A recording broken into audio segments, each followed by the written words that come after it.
नमस्कार प्यारे विद्यार्थियों, आप सभी को इस वीडियो के माध्यम से आपको जानकारी देना चाहता हूँ कि जो 2025 के मॉडल सेट आने वाले थे वह आपका आ चुके हैं। तो इस वीडियो में हम लोग देखेंगे क्लास 10 के छात्राओं के लिए जो यहाँ पे देख सकते हैं मैथ सब्जेक्ट है। यह 2025 का न्यू मॉडल सेट है।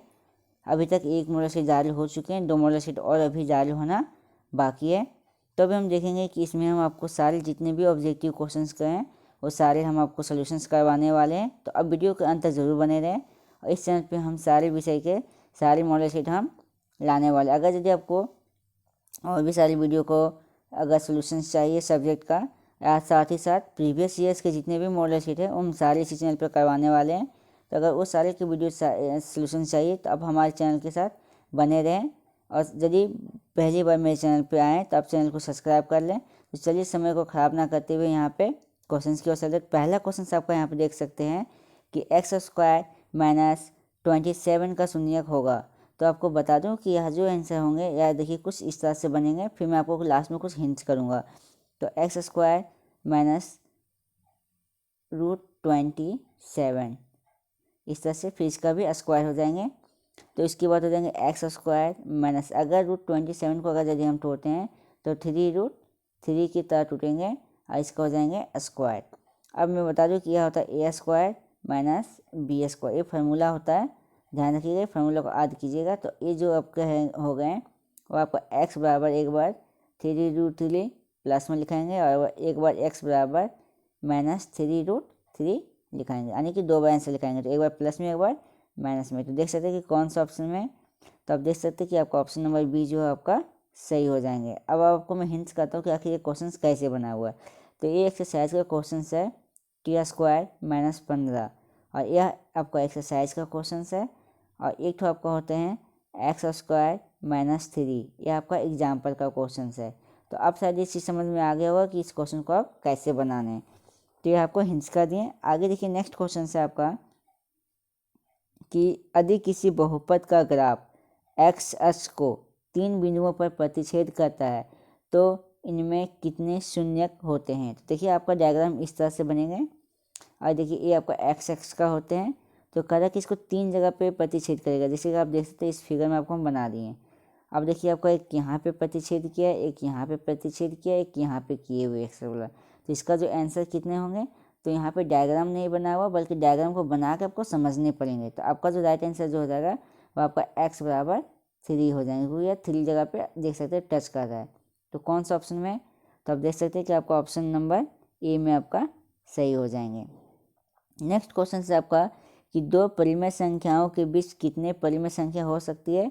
तो वह जो आपका वह अनंत हो सकती है, वह जो आपका होते हैं वह आपका अनंत होते हैं। उसके बाद लिखा हुआ है कि दो क्रमिक सम संख्या, देखिए यहाँ पे ध्यान से सम संख्या का बात कर रहा है, का HCF मासा का क्या होगा। तो वह जो होता है वह आपका क्या हो जाएगा, सम संख्या का वह आपका 2 हो जाएंगे। नेक्स्ट क्वेश्चन है आपका कि दो चरों x, y में रेखिक समीकरण ax plus by plus c equal to 0 है तो कितने अधिकतम हल संभव है। तो इस तरह जब भी क्वेश्चन आते हैं कि इसका जो हल होते हैं वह अनंत होते हैं, यानी कि अनफिनिट होते हैं। तो नेक्स्ट क्वेश्चन है आपका कि असंगत समीकरण द्वारा निरूपित रेखाएं कैसी होती है। तो वह जो होती है असंगत जो होते हैं वह आपका क्या होते हैं, तो वह समांतर होते हैं, यानी कि ऑप्शन नंबर बी। मैं आपको इसके में थोड़ा सा और जानकारी में दे देता हूँ एक्स्ट्रा कुछ, जैसे कि आपका चैप्टर नंबर 3 का है और इसमें आप देख सकते हैं कि A1/A2 equal to is not B1/B2 equal to is not बराबर C1/C2। और ये जो फार्मूला जो होता है वह आपका असंगत का होता है। ध्यान से सुनिए, इसका ऊपर वाला बाकी जो आपका जो होते हैं वह दोनों संगत होते हैं और ये वाला जो होता है आपका वह आपका असंगत होता है। तो ये आपका क्या था असंगत, तो यह जो होता है आपका समांतर होते हैं। जब ये फार्मूला लिखे थे हम वो आपका समांतर का लिखे होंगे। नेक्स्ट क्वेश्चन से आपका यहाँ पे कि x² माइनस 3x प्लस 2 बराबर 0 है तो मूल्य होंगे। तो मूल्य अगर ध्यान से निकालिएगा तो आपको हो जाएंगे b² माइनस 4ac। तो b का मान दिया था -3 का square minus 4 into 1 into c का मान आपका 2 दिए हुए हैं। तो 3 का स्क्वायर 9 माइनस 4 इजकल टू 8 यहाँ पे हो जाएंगे इजकल टू अब यदि बनाएंगे तो फिर आपका 1, तो डी बराबर 1 आने चाहिए। तो देखते हैं कौन सा ऑप्शन में, तो देख सकते हैं कि आपका ऑप्शन जो आपका मिस फ्लिचुइड है यहाँ पे, तो आपका ऑप्शन नंबर बी में प्लस में होना चाहिए था, इसका आंसर 1 आएंगे। नेक्स्ट क्वेश्चन से आपका 2 लगातार विषम धनात्मक पूर्णांक ज्ञात कीजिए जिसका वर्ग का योग 290 है। ध्यान से सुनिए, यहाँ पे देखिए विषम कह रहा है, तो वर्ग यानी कि उसका स्क्वायर करना है, अब फिर योग मतलब उसको जोड़ना है। तो आपका जो ऑप्शन नंबर डी है वह सही रहेंगे। क्यों? क्योंकि देखिए 11 का स्क्वायर जो होते हैं वह आपका 121 होते हैं, प्लस 13 का जो स्क्वायर जो होते हैं वह आपका 169 होते हैं। अब यदि आप दोनों को जोड़ करिएगा तो वो जो आपको आएंगे 290 आएंगे। बाकी इस तरह से कोई भी आपको ऑप्शन में होने वाला नहीं। और देख सकते हैं कि 11 जो होता है वह विषम है और 13 भी, वो भी दोनों विषम है। तो ये आपका जो राइट आंसर जो हो जाएंगे 290 जो आएंगे वो आपको ऑप्शन नंबर डी में आएंगे। तो इसका जो राइट आंसर जो हो जाएंगे वो आपका ऑप्शन नंबर डी हो जाएंगे। अब वीडियो को बिल्कुल भी स्किप करके ना देखें, नहीं तो फिर आपको समझने में बहुत ज़्यादा दिक्कत होने वाले हैं। तो अब वीडियो को कंटिन्यू देखते रहें और लास्ट तक वीडियो तक बने रहें। अभी बहुत सारे क्वेश्चंस बताने हैं, तो चलिए अब नीचे देखते हैं कुछ क्वेश्चंस। तो आपका क्वेश्चन है नेक्स्ट कि निम्न में से कौन एपी समानतम श्रेणी में है। तो इसमें से समानतम श्रेणी की जांच कैसे कर सकते हैं, तो आप ऐसे जांच कर सकते हैं A2 माइनस A1, फिर हो जाएंगे A3 माइनस A2, और फिर आपका हो जाएंगे A4 माइनस A3, मतलब एक आगे से जाके पीछे जाना है। तो इस तरह से यदि आपका तीनों में अगर डी यदि सेम आ जाते हैं तो वह आपका एपी में होंगे। तो आप यदि इस तरह से चेक करिएगा तो आपका ऑप्शन नंबर सी जो वो आपका सही होंगे। तो कैसे, तो देख सकते हैं आपको इतना इसमें से लेजन करते जाएंगे तो ये आपका सही बैठेंगे। इसमें जो डी का मान जो आएगा तीनों वो आपका एक ही आएंगे, यानी कि ऑप्शन नंबर डी आपका सी आपका सही हो जाएंगे। तो ये आपका इस तरह से कंप्लीट होते हैं। नेक्स्ट क्वेश्चन से आपका कि 1, 4, 7 और 10 का 18वां पद का मान क्या होगा। तो 18 पद का मान क्या होगा, तो आपको मैं बता दूं कि ए बराबर देखिए आपका दे दिया हुआ 1, और डी बराबर का यदि आप निकालिएंगे तो A2 माइनस A1, यानी कि 4 में 1 घटाएंगे तो आपका 3 हो जाएंगे। और एन का मान देखिए आपका 18 दिए हुए हैं। तो चलिए आपको AN निकालना था। तो AN बराबर फार्मूला होता है A प्लस ब्रैकेट के अंदर N माइनस 1 और D। तो आगे देखिएगा तो A का मान आपका यहाँ पे 3 प्लस N का मान है आपका 18, 18 में से एक से लगाएं तो आपका बच गए यहाँ पे 17 गुने डी का मान आपका है कितने, तो यहाँ पे 3। आप देख सकते हैं यहाँ पे 17 तिया 51, और यहाँ पे आपका ए का मान 1 होंगे, यहाँ पे 3 नहीं होंगे, यहाँ पे 1 होंगे। 17 तिया 51 और 1 52। तो आपका ऑप्शन नंबर कौन सा ऑप्शन में, तो देख सकते हैं तो आपका ऑप्शन नंबर सी में आपका सही हो जाएंगे। 51 प्लस 17 तिया 51, अब यदि जोड़ेंगे दोनों का तो आपका 52 आ जाएंगे। तो आपका right answer option number C सही हो जाएंगे। नेक्स्ट क्वेश्चन से आपका ये आपको मैं थोड़ा सा इजी में बता देता हूँ कि दो समरूप त्रिभुजों का क्षेत्रफलों का अनुपात 16:9 है, तो इसकी संगत भुजाओं का अनुपात क्या होंगे। तो ज़्यादा कुछ नहीं करना है, सिर्फ स्क्वायर देखना है। तो यहाँ पर आप देख सकते हैं कि 16 जो होते हैं वह 4 का स्क्वायर होता है, 3 जो होते हैं 9 जो होता है वह 3 का स्क्वायर होता है। तो कौन सा ऑप्शन में, तो ये देख सकते हैं आपका ऑप्शन नंबर सी में। क्यों, 4 का स्क्वायर 16 और 3 का स्क्वायर 9। तो आपका ज़्यादा दिमाग इसमें लगाने की जरूरत नहीं था, आपका ऑप्शन नंबर सी आपका सही हो जाएंगे। नेक्स्ट क्वेश्चन से आपका, तो यहाँ पे देख सकते हैं कि एक समचतुर्भुज का विकर्ण 6 सेंटीमीटर और 8 सेंटीमीटर है, तो इसकी प्रत्येक भुजाओं की लंबाई होंगे। एक क्वेश्चन को थोड़ा सा ज़्यादा ध्यान से देखिएगा तो इस क्वेश्चन को कैसे समझना है। तो एक चीज़ गौर कीजिएगा, ऐसे करके एक समांतर चतुर्भुज बनाते हैं, तो इसमें से जो विकर्ण का एक विकर्ण जो आपका है वह आपका 8 मान लेते हैं, और इसको जो आपका 6 मान लेते हैं। ठीक है, तो अब आपको देख सकते हैं कि कह रहा है कि भुजाओं की लंबाई, तो ये आपका भुजा है, ये आपका भुजा है, ये आपका भुजा है, ये आपका भुजा है। तो कोई भी एक भुजा को निकालना है। तो अगर यदि हम देख सकते हैं कि यहाँ से यहाँ तक लंबाई 6 है, तो ये आपका आधा हो जाएंगे 3, ये आपका 3 हो गए। और यदि ये आपका यहाँ से यहाँ तक 8 है तो ये आपका हो गए 4 हो गए। तो अब ध्यान से सुनिए, यहाँ पे राइट एंगल बनता है। तो अब आपको यहाँ पे देखिए, मैं पहले कलर को चेंज कर देता हूँ ताकि आपको समझ में आ जाए। अब देखिए यहाँ पे ऐसे करके तो ये आपका मान 3 हो गए, ये आपका मान 4 हो गए, और ये आपका 90 डिग्री हो गया। तो आपको देखिए एक भुजा कोई भी निकालना है, तो 3, 4 है, तो ये आपका लंब दिया हुआ, ये आपका आधा दिया, कर्ण निकालना है। तो अब कर्ण को यदि आप शेष निकालिएगा तो आपका मान कितना आएंगे, 5 आएंगे। तो इस क्वेश्चन को थोड़ा सा ट्रिकी था, इस क्वेश्चन को ज़रा ध्यान से देखिए क्योंकि इस तरह के क्वेश्चन एग्जाम में आपको फंसा सकते हैं। तो ये देख सकते हैं कि आपको हम इस तरह से कैसे बताएं। तो ये आपका राइट आंसर जो होगा वो आप 5 निकाल के आएंगे। और यदि आप चाहें तो आप निकाल के देख सकते हैं कि लंबा स्क्वायर प्लस आधार स्क्वायर इक्वल टू कर्न स्क्वायर इक्वल टू 5 पाएंगे आपका।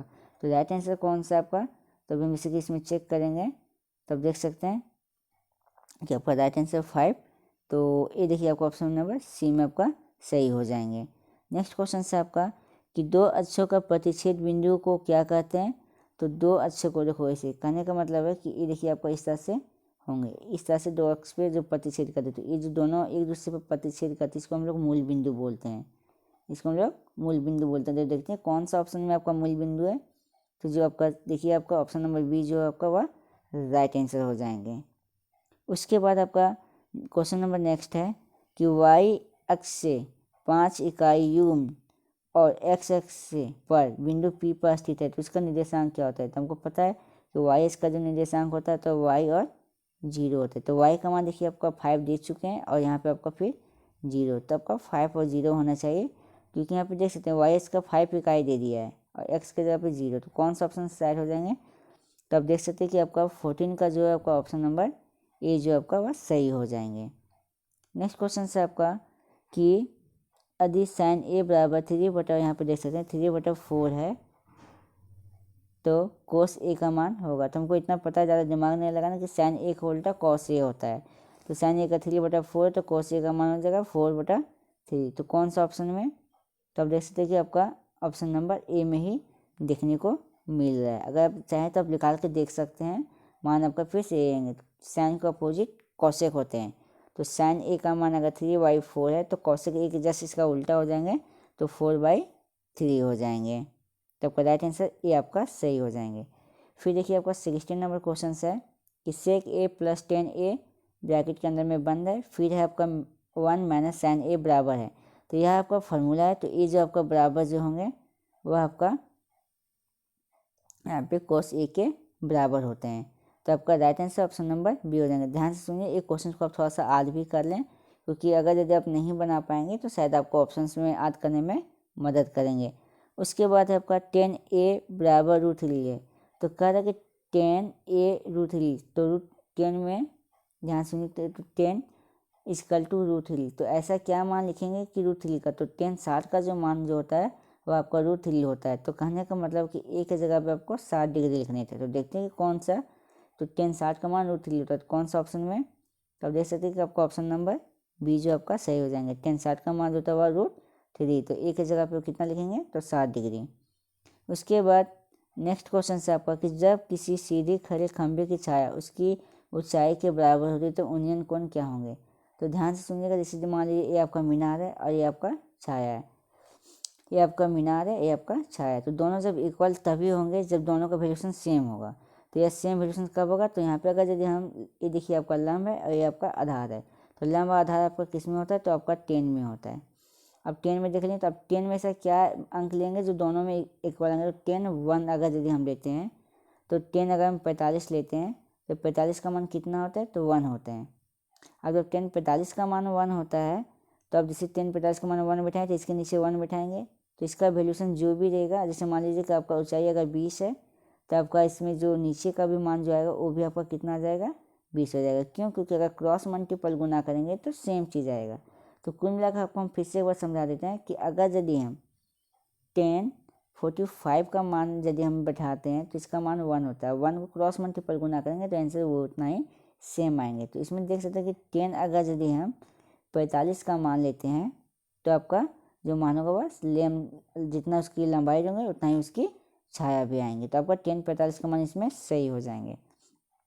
अर्धवृत्त का कोण कितने डिग्री के होते हैं, तो अर्धवृत्त के कोण का डिग्री का जो मान होता है वो आपका 180 डिग्री का होता है, बट इसमें 180 डिग्री नहीं दिया हुआ है, तो आप 90 डिग्री को डबल करके आप मान सकते हैं। तो आपका राइट आंसर ऑप्शन नंबर इसमें अभी फिलहाल दे ले लें, लेकिन इसमें राइट आंसर वो सही नहीं है। उसके बाद नेक्स्ट क्वेश्चन है कि यदि दो वृत्तों के केंद्र के मध्य दूरी को उनकी त्रिज्याओं का योग तुल्य हो तो उसकी घनिष्ठ स्पर्श रेखाओं की संख्या होती है। तो यह जो आपकी स्पर्श रेखाओं की जो संख्या जो होती है वह आपका 3 होते हैं। नेक्स्ट क्वेश्चन से आपका ये थोड़ा सा याद कर लें क्वेश्चन नंबर 20 को। इसके बाद वृत्त के केंद्र से समरूष्ट जीवाएं आपस में क्या होते हैं, तो वो आपस में जो होते हैं वो आपका समान होते हैं, यानी कि ऑप्शन नंबर बी आपका सही हो जाएंगे। इसको भी आप याद कर लें, एग्जाम के पर्पज़ से बहुत ही ज़्यादा इंपॉर्टेंट है। उसके बाद है आपका, फिर से देख सकते हैं 22 नंबर क्वेश्चन, थोड़ा सा ट्रिकी है कि दो गोलों का आयतन का अनुपात 4:27 है, तो पृष्ठीय क्षेत्रफल का अनुपात क्या होंगे। तो पृष्ठीय क्षेत्रफल का अनुपात में उतना दिमाग नहीं लगाना है आपको, सीधा सीधी क्या लिखना है कि इसमें जो होता है गोले का आयतन, तो वह आपका कितना था 4/3 पाई आर क्यू होते हैं, यानी कि क्यू का यहाँ पे बात करें, क्योंकि अनुपात में फिर से अगर यदि हम 4/3 पाई आर क्यू, तो 4/3 और 4/3 कट जाएंगे, पाई से पाई भी कट जाएंगे, तो आपका ये हो जाएगा R1 मान लेते, इसको R2 मान लेते, तो R1 का क्यू और R2 का क्यू। तो कहने का मतलब है कि 8 जो था किसका क्यू और 27 जो था किसका क्यू। तो ज़्यादा कुछ नहीं करना है, सिर्फ इतना ही हम लोग को दिमाग लगाना है। तो इसमें से देख सकते हैं कि ये जो आपका right answer option number A हो जाएंगे। क्यों?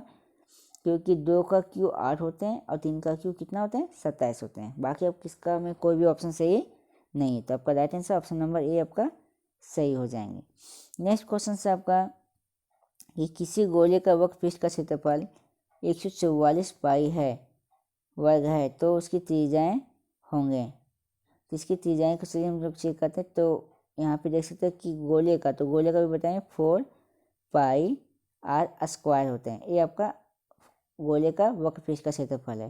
तो इसका क्षेत्रफल कितने दिए थे 144 पाई दिए थे। तो ए पाई से ए पाई कट गए, 4 से 4 आपका 144 कट गए 36 बार में, तो आर स्क्वायर बराबर 36। तो आर बराबर जब आप निकालेंगे तो 36 जो होते हैं वो आपका 6 का, क्योंकि इस पर स्क्वायर हटाएंगे, इस पर क्या से आ देंगे रूट, तो आपका आर बराबर कितना निकल के आ जाएंगे 6 निकल के आ जाएंगे। आप इस क्वेश्चन को बहुत ज़्यादा VVI में नोट कर लें ताकि आगे आपको समझने में ज़्यादा दिक्कत ना। तो आपका ऑप्शन नंबर जो है देखते हैं कि सी आपका किस में है, तो यह जो आपका ऑप्शन नंबर ए में आपको देखने को मिलेगा। तो इस तरह से आपका क्वेश्चन नंबर 24 तक कंप्लीट कर दें। अगर यदि आपको वीडियो पसंद आ रहा है तो सब्सक्राइब कर हमारे चैनल पर आप साथ जुड़ सकते हैं, क्योंकि इसी तरह का हर एक प्रीवियस मॉडल सेट करवाने वाले हैं, और जितने भी अभी 2 न्यू मॉडल सेट बचे हुए हैं वो भी हम इसी चैनल पर करवाएंगे, और साथ ही साथ जितने भी सब्जेक्ट हैं वो सारे सब्जेक्ट का हम करवाने वाले हैं। तो आगे देखते हैं नेक्स्ट क्वेश्चन क्या है आपका, कि निश्चित घटना की प्रायिकता क्या होती है। तो निश्चित घटना की प्रायिकता जो होती है वो हमेशा 1 होते हैं। तो इस तरह से आपका क्वेश्चन नंबर 25 कंप्लीट होते हैं।